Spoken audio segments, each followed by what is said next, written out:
Bonsoir, 48 heures. 48 heures, durant 48 heures, et depuis ce matin d'ailleurs, se déroulent des Culturales à Boutervilliers. Un rendez-vous qui a lieu tous les 2 ans. C'est un salon absolument incontournable pour les agriculteurs professionnels, ravis de la météo en ce moment. Organisé par Arvalis, Institut de recherche appliquée, le salon, il propose de nouvelles techniques et de l'innovation afin d'améliorer le rendement, la qualité des cultures et surtout de plus en plus de respecter l'environnement. Un reportage qui est signé Audrey Coll et Joanne Garcia.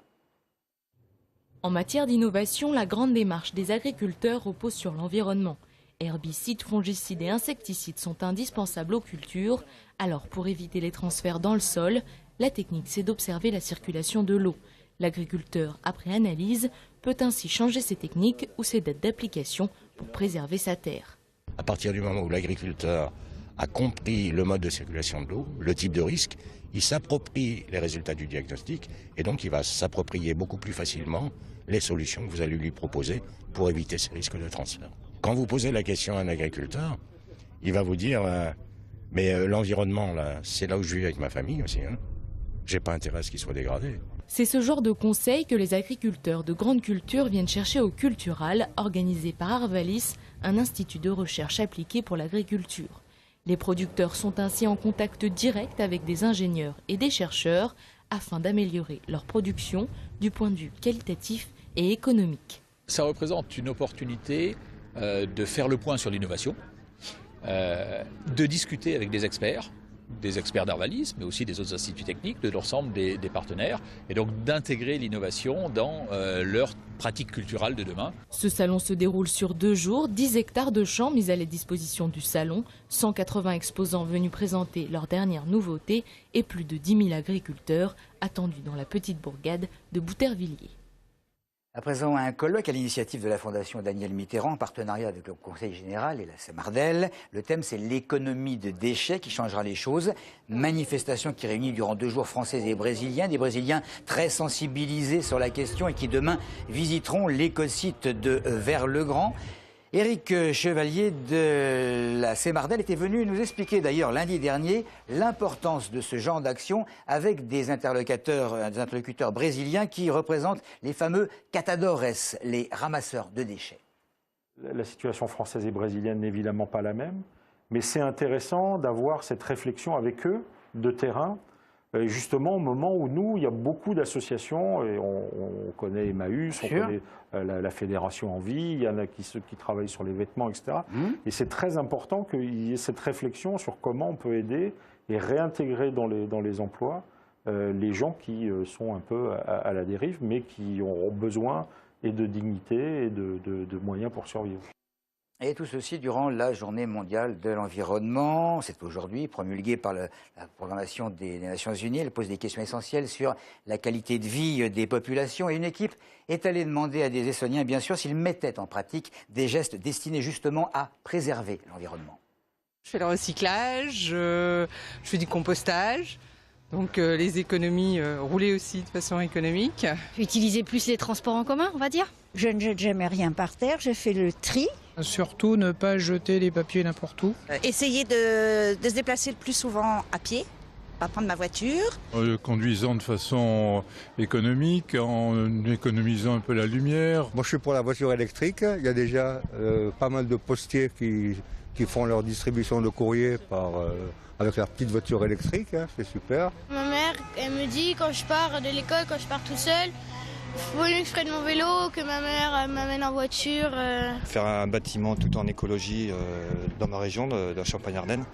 Donc tout est en écolo, solaire, panneaux solaires et tout. Il faut de l'essence, il faut manger, il faut se laver, on a besoin des produits toxiques quelque part. Hein. On en a vraiment besoin, mais après bon, je sais pas si on peut trouver une solution réelle. Hein. Laissez les ours dans les Pyrénées, laissez les lynx dans les Vosges, laissez-les revenir. La nature. Vous connaissez peut-être la Fondation de santé des étudiants de France. C'est un centre de santé et de rééducation spécialisé chez les adolescents. Les jeunes de 12 à 20 ans accueillis dans l'établissement de Varennes-Jarcy suivent des enseignements scolaires classiques et bénéficient également et parallèlement de séances de rééducation et de soins adaptés à leur handicap. Beaucoup sont là suite à des accidents de la route, des pathologies rénales, digestives ou des suivis pour obésité. Alors afin de rompre la monotonie et pour égayer leur quotidien, Rudy-Liata Circus, une troupe de cirque, vient leur rendre visite. Aurélie Colombel. Rudy-Liata Circus vient de monter son chapiteau à Varennes.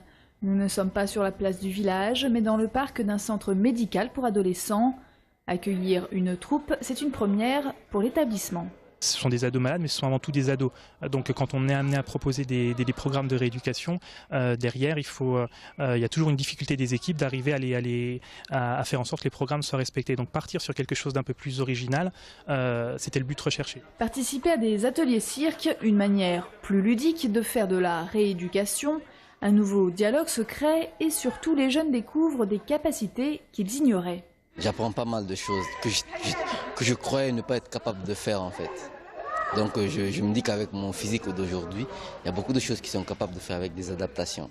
Le jonglage, on a réussi à mettre un système, comme je viens de le dire, avec deux mains en fait, avec un autre qui représente la main gauche, et moi je fais la main droite. À chacun sa pathologie, un membre immobile, des problèmes cardiaques. Il faut prendre en compte ces spécificités. C'est la première fois que la troupe intervient dans un établissement hospitalier, mais la magie du cirque opère. Kinésithérapeutes, ergothérapeutes encadrent les ateliers et découvrent, avec les patients, certains de leurs talents.